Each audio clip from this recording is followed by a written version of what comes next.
ñande mawbare 11 korse ujunnaji 224 caggal jibinede annabi Isa mo jam ikisi ngoni mum o ina hawre talata 5 taske hitande 1445 fergo ñalde malande men kettoden Lawgure Fulfulde TV.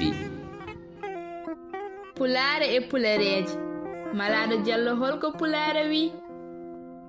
Pulaar wi lekki jogorki wonde batirdi ki dultere gila eki woni cogujur darogal yontaɓe si holko pamɗa e ngal pularewal?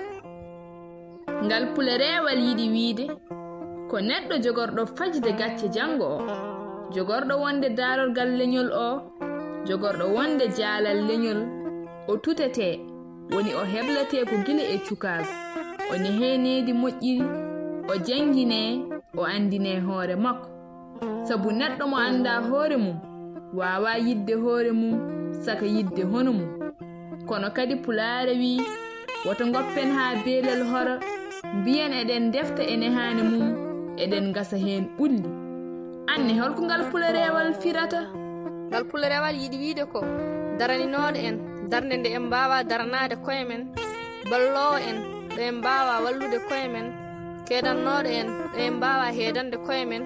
Eɗen poti darndade on wallodirde e muɗum, sembinde ɗum, yettude ɗum gila e gurdam mum, sabu so neɗɗo tintinima ko donkuɗa ko fofof kam aɗa foti tinande ɗum ko tinma ko.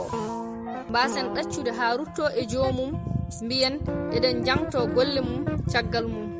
Koye sawtawol darogal yontaɓe si mo ñaabini e tule ole e Malaɗo Diallo mo luggere pooli boɗeji. Lawgure Fulfulde TV wi'en digali ɗi ngalda e toɓo ala ko kunnata ko noon haala ka alda e golle ala ko nafata golle ɗe ngalda e laabtugol ngala ko jencinta.